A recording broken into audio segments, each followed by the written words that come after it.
Lord बच्चे लोग, मैं आशा करती हूँ आप सब लोग अच्छे होंगे। हम लास्ट लेसन में अब्राहम के विषय में देखा था ना, तो अब्राहम ने अपना देश जन्मभूमि को छोड़कर परमेश्वर ने वायदा किया और उस देश के लिए विश्वास के द्वारा वो निकल पड़ा। हमने वर्ल्ड मैप में अलग अलग जगहों में कैसे उन्होंने यात्रा किया, ये बातें हम सीखे थे। लूत ने अब्राहम का साथ छोड़ दिया तो भी परमेश्वर ने नहीं छोड़ा, और हम जैसा अब्राहम ने विश्वास की यात्रा किया तो उसी मुताबिक हम भी विश्वास से यात्रा करते हुए ना देखा वो उस देश जो स्वर्गीय यरूशलेम है, उस देश में हम प्रवेश करना चाहिए। ये कुछ बातें हम लास्ट लेसन में सीखे थे। आज हम थोड़ा सा आगे देखेंगे। तो हम लेसन में जाने से पहले छोटा सा प्रेयर करेंगे। प्रभु महान पवित्र परमेश्वर, तेरे नाम की स्तुति करते हैं परमेश्वर। इस प्रकार प्रभु पिछले समय से तो हमसे बातें करते आ रहे हैं प्रभु, आज भी इस लेसन के द्वारा हमसे बात कर परमेश्वर। प्रभु एक मन एक चित्त होकर तेरा वचन सीखने के लिए हमें तो कृपा और सहायता कर। मुझे बोलने के लिए शब्द भी तू दे प्रभु। हालेलुया प्रभु महान, सुनने के लिए भी बच्चों का एक मन होकर तेरा वचन ग्रहण करने के लिए कृपा दे। यीशु के नाम से मांगते पिता, सुन और कबूल कर, आमीन। लेसन नंबर 3 अब्राहम पार्ट 2 है ये।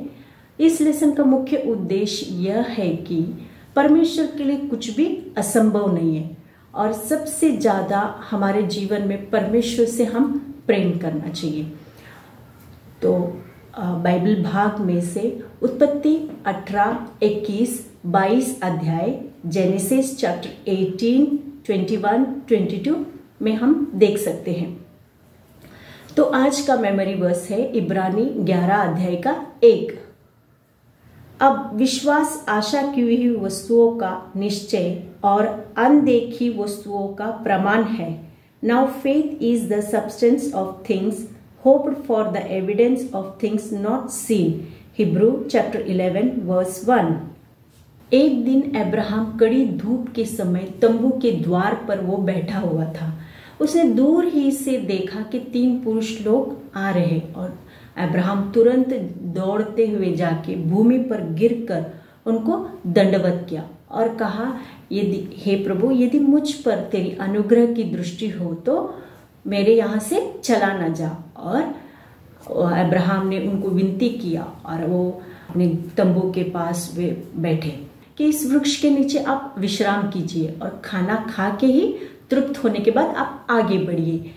तो अब्राहम ने तुरंत सारा के पास गए और कहा कि जल्दी से मैदा गूंद कर पुलके बना, और तुरंत अपने गाय बैल के झुंड में जाके कहा कि अपने सेवकों से एक कोमल अच्छा बछड़ा दिया, और तुरंत उनको साफ करके इसे पकाने के लिए कहा। आए हुए अतिथि लोगों को अच्छी तरह से स्वागत करने के लिए बच्चों देखो अब्राहम कितना उनके मन से उनकी सेवा कर रहा है। और दूध, दही, रोटी और बछड़े का मांस उनके सामने खाने के लिए परोसा। वे लोग खाना खा के तृप्त होने के बाद इन लोगों ने एक अब्राहम को एक अच्छी खबर बताई कि उस समय तक तो अब्राहम को कोई संतान नहीं था। उन्होंने पूछा, तेरी पत्नी सारा कहाँ है? अब्राहम ने कहा कि वो तो तंबू में है। तो अब्राहम की पत्नी तंबू के पर्दे के पीछे वो खड़ी होके सुन रही थी। तो उन लोगों ने एक अच्छी खबर बताई कि सारा को एक पुत्र उत्पन्न होगा करके। तो सारा मन ही मन में वो हंसने लगी कि मैं तो अभी इतनी बूढ़ी हो गई, मेरा उम्र अभी 89 है और मेरा पति भी बूढ़ा हो गया, उसका उम्र भी अभी 99 है, तो ये तो हो नहीं सकता। ऐसा वो मन ही मन सोच के हंस रही थी। तो ये हंसी उन लोग सुन के, तीनों पुरुषों में से एक कौन था? यहोवा स्वयं परमेश्वर अब्राहम के घर में आया हुआ था। ये बात उन लोगों को मालूम नहीं था। तो उन्होंने कहा, क्या परमेश्वर के लिए कोई कठिन है, असंभव है क्या? तो परमेश्वर के लिए कोई काम असंभव नहीं है, परमेश्वर के लिए सब कुछ संभव है। ये बात पे अब्राहम और सारा दोनों ने विश्वास किया। विश्वास के द्वारा एक संतान उनको परमेश्वर ने दिया। अब्राहम और सारा के घर में आए हुए वो अनजान लोग कौन थे? उन लोगों में एक स्वयं परमेश्वर ही था। उत्पत्ति 18 अध्याय का 13 वचन में लिखा है। 1 साल के बाद यहोवा के वायदे के अनुसार सारा को एक पुत्र उत्पन्न हुआ।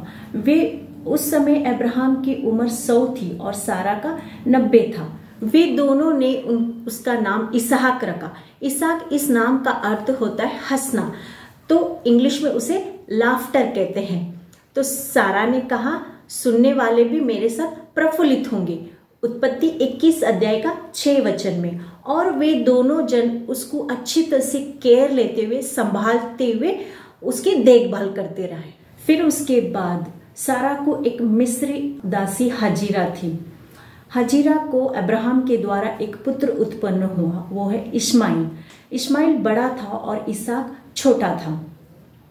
एक दिन इस्माइल ने इसहाक को उसकी चिढ़ाता, हंसी मजाक करता हुआ सारा ने देखा। ये देखने के बाद सारा को पसंद नहीं आया, बुरा लगा। तो अब्राहम से कहा कि इस हजीरा और उसके पुत्र इस्माइल को दोनों को तंबू के बाहर कर दो। लेकिन अब्राहम को ये बुरा लगा। तो परमेश्वर ने अब्राहम से कहा, जो सारा कहती है उस बात को मान ले। फिर अब्राहम ने परमेश्वर की बात को मानकर हजीरा और उसके पुत्र इस्माइल को दोनों को तंबू के बाहर कर दिया और इसहाक को अच्छी तरह से सुरक्षित रीति से संभालने लगे। तो इसहाक वायदा किया हुआ पुत्र है और इस्माइल सदा हमारे आत्मा के विरुद्ध रहने वाला शरीर की सादृश्य में है। रोमी 8 का 7 और गलती 4 का 29 में लिखा है। फिर बच्चों लोग, आप लोग के स्कूल्स में एग्जाम्स लेते हैं ना? क्यों लेते हैं परीक्षाएं आपके? ताकि टीचर्स लोग को देखना रहता है कि आपको कितना टीचर्स लोगों ने सिखाया, आपको कितना उत्तर आता है कि नहीं, आपको परीक्षा में कितने गुण मिलते हैं कि नहीं, ये देखने के लिए टीचर्स लोग एग्जाम्स लेते हैं। तो उसी मुताबिक परमेश्वर ने अब्राहम की परीक्षा ली।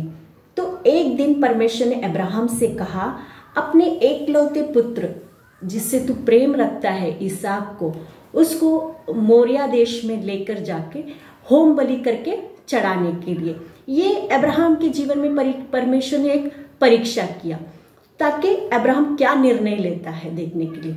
तो उसी मुताबिक अब्राहम ने परमेश्वर की आज्ञा के अनुसार उसने ये बात सारा को भी बताया नहीं। और सवेरे दूसरे दिन तड़के सवेरे उठ के अपने 2 सेवकों को इसहाक को लेकर और गधे के ऊपर होम बलि की लकड़ी रखकर वो 3 दिन के सफर के लिए मोरिया देश के लिए निकल पड़ा। उस देश में पहुंचने के बाद वो दूरी से उस पहाड़ को देखने के बाद अपने सेवकों से कहा कि तुम इधर ही इस गधे के पास ठहरे रहो और होम बलि की लकड़ी अपने पुत्र इसहाक के ऊपर रखकर वो इसहाक और अब्राहम दोनों लोग उस पहाड़ पे चढ़ने लगे। चढ़ते चढ़ते समय इसहाक ने अब्राहम से कहा, हे पिता, आग और लकड़ी तो है पर होम बलि का भेड़ कहाँ है? हाँ बरोबर बच्चों लोग, ये उसके मन में सवाल आना जरूरी है ना, क्योंकि वो उसको मालूम था कि पिताजी हर एक देश से यात्रा करते समय होम बलि चढ़ाते समय भेड़ रहता था। तो आज भेड़ नहीं है साथ में। तो अब्राहम ने क्या कहा कि परमेश्वर आप ही उपाय करेगा। फिर बच्चों लोग, हम होम बलि हम सुनते आ रहे। होम बलि का मतलब क्या है? हम नोहा के समय में भी देखा था कि नोहा ने परमेश्वर के लिए एक वेदी बनाकर उस पर एक पशु अर्पण करके वो परमेश्वर के लिए एक सुखदायी हवन बना था। तो उसी मुताबिक अब्राहम ने भी हर एक यात्राओं में होम बलि वेदी बनाकर परमेश्वर को प्रसन्न किया। तो होम बलि बोलने से पत्थरों से वेदी बनाकर उस पे लकड़े सवार कर गाय, बैल या कबूतर में का किसी एक प्राणी को लेकर उसको टुकड़े टुकड़े कर कर वेदी पे रखना ताकि ये परमेश्वर के लिए सुखदायी सुगंध हवन ठहरे। तो इसे होम बलि कहते हैं। तो उसी मुताबिक अब्राहम ने भी उस पहाड़ के ऊपर वेदी बनाकर और लकड़ियों को सवार कर इसहाक को लेकर उसके हाथ को बांधकर उसने वेदी के ऊपर रखा। और देखो बच्चों लोग, इस समय इसहाक ने भी चुप रहा। पिताजी मुझे क्यों बांध रहे, क्यों वेदी पे रख रहे, वेदी पे तो एक पशु रहना चाहिए, ऐसा करके कुछ एक शब्द भी नहीं कहा। और अब्राहम ने भी अपने जीवन में अपने बेटे से बढ़कर परमेश्वर से वो प्रेम किया, प्रथम स्थान दिया। अब्राहम ने अपना हाथ बढ़ाकर छुरी को हाथ में लेकर और अपने पुत्र को बलि करते समय यहोवा के दूत ने स्वर्ग से आवाज देकर कहा, हे अब्राहम, हे अब्राहम, उस लड़के पे हाथ मत बढ़ा, उसे कुछ मत कर, क्योंकि तूने अपना एकलौते पुत्र को भी न रख छोड़ा। अब मैं जान गया कि तू परमेश्वर का भय मानने वाला है। तो अब्राहम ने पीछे मुड़ के देखते समय तो उसे एक मेढ़ा दिखाई दिया। मेढ़ा का कहने का मतलब इंग्लिश में उसे रैम कहते हैं। वो उस झाड़ियों में उसके सिंग उस झाड़ियों में फंसा हुआ था। तो अब्राहम ने उसे लेकर अपने पुत्र इसहाक के बदले उसे अर्पण किया। ये अर्पण परमेश्वर के लिए एक सुखदायी सुगंध हुआ। तो अब्राहम ने उस स्थान का नाम यहोवा ईरे रखा। इसका अर्थ होता है कि परमेश्वर प्रदान करेगा या यहोवा उपाय करेगा। इंग्लिश में बोलने से द लॉर्ड विल प्रोवाइड। फिर बच्चों लोग, अब्राहम ने जैसा अपने एकलौते पुत्र इसहाक को अर्पण किया, उसी मुताबिक से परमेश्वर ने जगत से ऐसा प्रेम रखा कि उसने अपना एकलौता पुत्र दे दिया, यूहन्ना 3:16 में। तो उसी मुताबिक इसहाक जो यीशु मसीह का सादृश्य है, कुछ 4 पॉइंट्स हम देखेंगे। नंबर 1, इसहाक मृत्यु तक आज्ञाकारी हुआ, यीशु मसीह क्रूस की मृत्यु तक आज्ञाकारी हुआ। फिलिपी 2:8 में जलाए जाने के लिए लकड़ी जो खुद उठाकर चल रहा था, यीशु मसीह अपना क्रूस खुद उठाकर चल रहा था, यूहन्ना 19:17। थर्ड पॉइंट, इसहाक का बलि सारे संसार के लोगों को आशीष का कारण बन गया, उत्पत्ति 22:18। मसीह का बलि अर्पण के द्वारा सारे संसार के जातियों को उद्धार है। इसहाक निर्दोष था, मसीह यीशु भी निर्दोष था। ये कुछ 4 पॉइंट्स इसहाक और यीशु मसीह का सादृश्य हम अभी देखे हैं। तो अब्राहम के जीवन से हमें क्या सीख मिलता है, ये हम देखेंगे। हम स्टोरी का स्टार्टिंग में देखा ना बच्चों लोग कि है ना, अब्राहम के घर में आए हुए अतिथि लोगों का किस प्रकार से अब्राहम ने उनका स्वागत किया। तो उसी प्रकार से हमारे घर में आए हुए हर एक छोटे बड़े लोगों का हम उनका आदर और प्रेम से उनका स्वागत, उनका सेवा करना चाहिए। और परमेश्वर के लिए कुछ भी असंभव नहीं है। परमेश्वर के लिए सब, कितना भी मुश्किल से भी बात रहने से भी परमेश्वर के लिए वो सब कुछ संभव है। हमारा परमेश्वर सर्वशक्तिमान है। तो इसहाक ने अब्राहम की पूरी तरह से आज्ञाकारी हुआ। इसहाक को जब अर्पण करते समय, होम अर्पण करते समय इसहाक ने कुछ भी एक शब्द ना कहा। तो बच्चों, हमारे जीवन में भी हम भी इसहाक की तरह हमारे माता पिता की पूरी तरह से हम आज्ञाकारी होना चाहिए। ये सबसे पहली आज्ञा है। एफएससी 6:1 में लिखा है, और हमारे माता पिता का हम आदर और उनका प्रेम करना चाहिए, उनका अनाज्ञा नहीं करना चाहिए। इसहाक जवान था लेकिन वो पूरी तौर से आज्ञाकारी बना।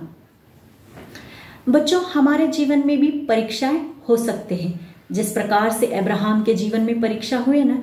तो अगर आपके फ्रेंड्स लोगों ने एक दिन आपको सर्कस देखने के लिए बुलाए, तो या दूसरा कुछ काम के लिए बुलाए, तो आप आराधना को महत्व देंगे या आपके फ्रेंड्स की बातों को महत्व देंगे? फिर बच्चों, हमने देखा ना, इसहाक वायदा किया हुआ पुत्र है और इश्माइल क्या है, वो शारीरिक व्यक्ति है। तो उसी मुताबिक परमेश्वर के लोगों को इस संसार के लोगों के साथ चलना कठिन है। परमेश्वर के लोगों को परमेश्वर में सुरक्षा है। हमारे जीवन में सबसे अधिक हम परमेश्वर से प्रेम करना चाहिए। तो बच्चे लोग, आप लोग ने पिछले 2 लेसन से जिस प्रकार में आप हर एक वर्कशीट के क्वेश्चन आंसर्स लिखते आ रहे हैं, तो उसी मुताबिक आज ये अब्राहम का पार्ट 2 का भी फर्स्ट 5 क्वेश्चन आंसर्स आप अपने नोटबुक में लिखना है। और एक एक्टिविटी है, आप लोगों को एक्टिविटी करना पसंद है ना, तो there is nothing impossible to God, परमेश्वर के लिए कुछ भी असंभव नहीं है। ये बड़े अक्षरों में लिखकर और कलर करके अपने घर की ओर चिटकाना है। आइए हम छोटा सा प्रेयर करके हमारे लेसन को हम समाप्त करेंगे। प्रभु महान पवित्र परमेश्वर, तेरे नाम की स्तुति करते हैं प्रभु। पिछले दिनों से प्रभु अब्राहम के द्वारा हमसे तो बातें करते आ रहे प्रभु, जिस प्रकार अब्राहम तुझ पे प्रेम करते हुए अपने एकलौते पुत्र को भी न रख छोड़ा प्रभु, उसी मुताबिक परमेश्वर हम भी तुझे प्रेम करते हुए हमारे जीवन प्रथम स्थान देते हुए प्रभु इसहाक जैसा आज्ञाकारी बना, उसी मुताबिक हम भी तेरे आज्ञाकारी बच्चे बनने के लिए तेरा पवित्र आत्मा सहायता और मदद कर प्रभु। इस लेसन के द्वारा हमें सिखाया, इसके लिए तेरा धन्यवाद देते हैं प्रभु। आगे का सारा समय तेरे हाथों में सौंपते हुए यीशु के नाम से मांगते पिता, सुन और कबूल कर, आमीन।